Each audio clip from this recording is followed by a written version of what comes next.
अस्सलामुअलैकुम, मेरा नाम है ज़ोया और आज मैं लेकर आई हूँ एक बहुत ही डिफरेंट सी रेसिपी। आज हम मुर्गी के पंजे पकाना भी सीखेंगे और इनको साफ़ हम किस तरह से कर सकते हैं उसकी भी कंप्लीट डिटेल दूंगी। और जिनको पंजे खाना बिल्कुल पसंद नहीं है तो ये वीडियो मत देखें, उनकी हालत बुरी हो सकती है, क्योंकि एक दौर था जब मैं भी नहीं खाती थी। तो चलें फिर रेसिपी को जल्दी से स्टार्ट कर लेते हैं।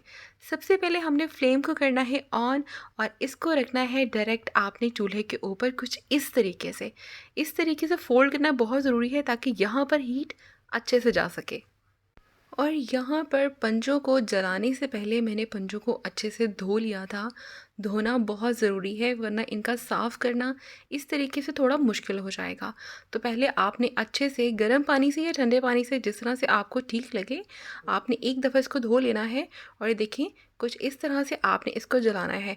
जब हल्का हल्का सा इसमें एक टेक्स्चर आ जाएगा जले हुए का, उसके बाद आपने इसको नीचे उतारना है। तो यहाँ पे ये देखें, जो सेंटर वाला पार्ट है उस पे मैं ज़्यादा सेक लगा रही हूँ ताकि वो अच्छे से जल जाए, क्योंकि जब ये स्किन जलेगी तो इसका उतरना आसान हो जाएगा। यहाँ पर पंजे को ऑलमोस्ट हमने अच्छे से सेक लगा लिया है। अब बारी आती है इसको छीलने की। आप इसको हाथ की मदद से भी छील सकते हैं और इसे किसी कपड़े की मदद से भी आप इसका छिलका उतार सकते हैं। यहाँ पे पंजा थोड़ा सा गर्म होता है, लेकिन हमने ये काम गरम गरम पे ही करना होता है, क्योंकि जैसे ही पंजे का टेम्परेचर डाउन हो जाएगा, पंजा ठंडा हो जाएगा, इसकी स्किन नहीं उतरेगी, तो हमें इसे दोबारा सेक लगाना पड़ता है। अगर ऐसा हो जाए, अगर आप फर्स्ट टाइम बना रहे हैं और आपको ज़्यादा एक्सपीरियंस नहीं है, तो आप पंजे को दोबारा से हल्का सा सेक लगवा सकते हैं, उसके बाद स्किन को उतार सकते हैं। आगे चलकर एक और तरीका जो मैं शेयर करूँगी, वही तरीका आप यहाँ भी इस्तेमाल कर सकते हैं। कपड़े की मदद से इसको आप पकड़ें और इसको छील सकते हैं। यहाँ पे ये देखें, अच्छे से मैं छिलके उतार रही हूँ, लेकिन जो नीचे वाला हिस्सा है वो थोड़ा सा ठंडा हो जाएगा, लेकिन मैं दोबारा से इसको सेक लगवाऊंगी और दोबारा से इन छिलकों को उतार लूँगी। पंजों को बनाने में काफ़ी मेहनत लगती है, थोड़ा सा टाइम लगता है, लेकिन अगर आप मिलकर ये काम करें तो ये काम बहुत ही आसान हो जाता है। यहाँ पे ये देखें, कुछ इस तरीके से मैंने नीचे वाले हिस्से को हल्का सा सेक लगवाया है और साथ ही देखें, इसके छिलके आराम से उतर गए हैं। अब यहाँ जो आपको नीचे वाला पार्ट नज़र आ रहा है, इसको मैंने यहाँ से रिमूव कर देना है, क्योंकि इस हिस्से में मुर्गी के थोड़े से बाल लगे होते हैं, तो हमेशा मैं ये हिस्सा रिमूव कर देती हूँ। पंजे को अच्छे से नीट करने के बाद अब बारी आती है नेल्स को रिमूव करने की। तो यहाँ पे ये देखें, कुछ इस तरीके से नाइफ़ को मैंने इस हिस्से पे रखना है और हल्का सा खींचना है और आराम से जो नेल्स हैं वो निकल जाते हैं। लेकिन ये तरीका तभी आपको फ़ायदा देगा जैसे ही आपने छिलका उतारना है, इसके नेल को भी उतार लेना है। अगर आप बाद में उतारेंगे तो इस तरीके से नेल को उतारना काफ़ी मुश्किल होगा। चलें, अब मैं शेयर करती हूँ आपके साथ एक और तरीका। यहाँ पर हम पानी को हल्का गर्म कर लेते हैं, उबालना नहीं है, हल्के हल्के से बबल होने चाहिए, इनफ है। इसके बाद पंजे को आपने डालना है। यहाँ पर मैं वीडियो को फॉरवर्ड नहीं कर रही हूँ ताकि आपको अंदाज़ा हो सके कि मैंने कितने सेकंड के लिए पंजे को पानी में डाला है। बस 15 से 20 सेकंड मैक्सिमम है ये, वरना 10 से 15 सेकंड में पंजा जो है वो अच्छे से नरम हो जाएगा और फिर हमने इसको निकाल लेना है। यहाँ पे ये देखें, निकाल कर मैंने फ़ौरन ही टॉवल के ऊपर रखा है और ये देखें, कुछ इस तरीके से मैं इसके छिलके उतार रही हूँ। अब यही सेम तरीका, जिस तरह से मैं टॉवल इस्तेमाल कर रही हूँ, जो तरीका मैंने पहले आप लोगों के साथ शेयर किया है, उस तरीके में भी आप इसको इस्तेमाल कर सकते हैं अगर आपके हाथ जलते हैं तो। यहाँ पर आपने नोट किया होगा कि ये मेथड ज़्यादा क्विक है, बहुत ही आसान है और स्किन बहुत ही अच्छे से निकल जाती है। लेकिन पर्सनली मुझे यह तरीका बिल्कुल नहीं पसंद। मैं जब तक पंजों को जला कर नीट नहीं करती, मुझे तसल्ली नहीं होती। यहाँ ये देखिए कितने अच्छे से साफ़ हो गए हैं, लेकिन फिर भी मुझे ये तरीका इतना अच्छा नहीं लगता। तो यहाँ वाला पार्ट भी हम हटा देंगे। इसके बाद नेल्स को हमने बिल्कुल सेम वैसे ही उतारना है जिस तरीके से मैंने आपको पहले बताया है। ये देखें, बहुत ही आसानी के साथ उतर जाते हैं, लेकिन यहाँ पर पंजा थोड़ा सा ठंडा हो गया था, जिसकी वजह से नेल्स का उतरना थोड़ा सा मुश्किल हो रहा था। यहाँ पर दोनों रिजल्ट्स आपके सामने हैं। एक पंजे को मैंने डायरेक्ट आग पर जलाकर स्किन उतारी है और एक पंजे को मैंने पानी में हल्का सा गर्म करके स्किन उतारी है। अब ये आप पर डिपेंड करता है आपको कौन सा मेथड ज़्यादा अच्छा लगता है और आप किसके फॉलो करना चाहते हैं। अब यहाँ पर इनकी सफाई का सिलसिला ख़त्म नहीं होता। पंजे देखें अच्छे से नीट हो चुके हैं, लेकिन अभी भी इनको धोना बाकी है।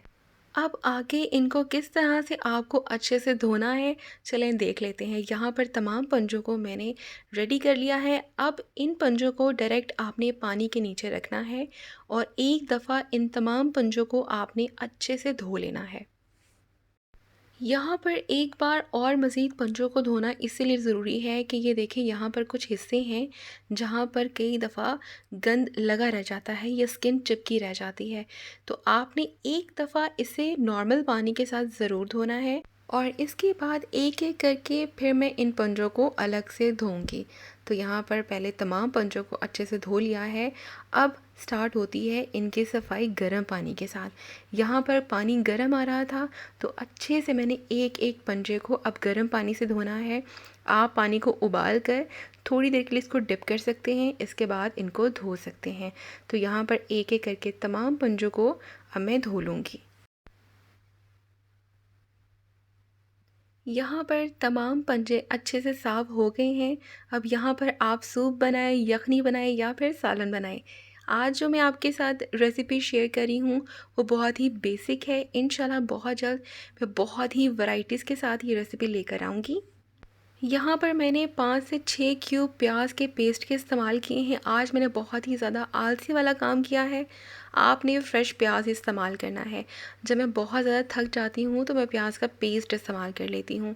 तो आज की सफाई के बाद मैं बहुत ज़्यादा थक गई थी, तो सोचा क्यों ना आज प्याज का पेस्ट इस्तेमाल किया जाए। तो प्याज के पेस्ट में थोड़ा सा पानी था जिसकी वजह से ऑयल बहुत ज़्यादा जो है ना इस तरह से किचन में पूरा फैल गया। लेकिन थोड़ी देर के बाद ही सिचुएशन अंडर कंट्रोल हो गई। जैसे ही प्याज हल्का सा फ्राई हुआ मैंने 1 चम्मच लहसुन अदरक का पेस्ट शामिल कर दिया है। जैसे ही इसका कलर भी अच्छे से आ जाएगा, इसके बाद मैंने इसमें 2 से 3 टमाटर डाल देने हैं। आप टमाटर की जगह दही का भी इस्तेमाल कर सकते हैं। दोनों तरीक़ों से ही मसाला बहुत अच्छा तैयार हो जाएगा। यहाँ पर टमाटर को हमने हल्का सा सॉफ्ट करना है और इसके लिए हमने 1 मिनट के लिए इसको ढाँप के रख देना है। 1 मिनट के बाद टमाटर काफ़ी हद तक सॉफ्ट हो जाएंगे। इसके बाद हमने इसको हल्का सा मिक्स करना है और टमाटर को हल्का सा हमने मैश करना है ताकि जो इसका मसाला है वो बहुत ही अच्छा तैयार हो जाए। इसके बाद मसालों में हम लाल मिर्च का पाउडर, नमक और हल्दी, बस इसके अलावा हम इसमें कुछ शामिल नहीं करेंगे। इसके बाद अच्छे से हमने इसकी भुनाई करनी है। भुनाई बहुत ज़रूरी है। हमने अच्छे से इसको भूनना है। जितना अच्छे से मसाला तैयार होगा पंजे उतने ही मज़ेदार बनेंगे। तो यहाँ पर हम अच्छे से भून लेंगे और इसके बाद हम इसमें शामिल करेंगे पंजे। अब जितने आपने पंजे खाने हैं आपने उतने इसमें शामिल करने हैं। मैंने अकेली नहीं खाने हैं तो यहाँ पर 4 पंजे इनफ हैं। इसके बाद पंजों को तकरीबन आपने 10 मिनट तक लाज़मी भूनना है। इससे कम आपने इसकी भुनाई नहीं करनी। हल्का सा पानी का छींटा लगा सकते हैं अगर आपको लगे मसाला बहुत ज़्यादा ड्राई हो रहा है। इसके बाद फ्लेवर के लिए मैं यहाँ पर 1 अदद हरी मिर्च इस्तेमाल करी हूँ। ये हरी मिर्च बहुत ज़्यादा तीखी नहीं है, तो 1 इनफ होगी। इसके बाद हमने इसको अच्छे से भूनना है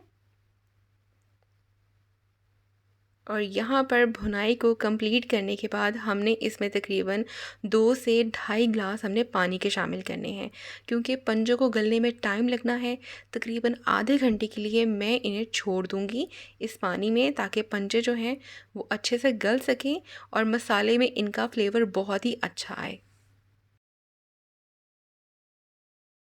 यहाँ पर तकरीबन इसकी ग्रेवी तैयार हो गई है। अगर आप इनको यहीं पे उतारना चाहें तो आप उतार सकते हैं, लेकिन चेक कर लीजिएगा कि पंजे अच्छे से गल गए हैं। और अगर आप इनको शोरबे वाला बनाना चाहते हैं तो मज़ीद पानी इस्तेमाल कर सकते हैं, लेकिन मैं इनको आज भून कर पका रही हूँ।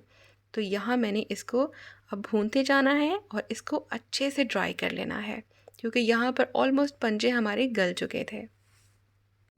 यहाँ पर देखें अच्छे से जो मसाला है वो तैयार हो चुका है। अब मैं यहाँ पर थोड़ा-सा हरा धनिया शामिल करूँगी क्योंकि मुझे हांडी में हरा धनिया बहुत ज़्यादा पसंद है।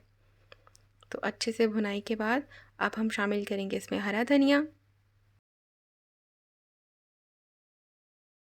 और इसके बाद इसके ऊपर छिड़केंगे हम गरम मसाला और बस पंजों का सालन हमारा बहुत ही मज़ेदार तैयार हो चुका है। ये थी आज की रेसिपी। उम्मीद है कि आपको ये रेसिपी अच्छी लगी होगी और इससे आपने कुछ ना कुछ ज़रूर सीखा होगा। अगर मेरी इस वीडियो से आपको कुछ सीखने को मिला हो तो वीडियो को लाइक करना मत भूलिएगा। मैं इंशाल्लाह एक और वीडियो के साथ बहुत जल्द मिलूँगी, लेकिन इजाज़त दीजिए, फिर मिलते हैं एक नई वीडियो के साथ। अल्लाह हाफ़िज़।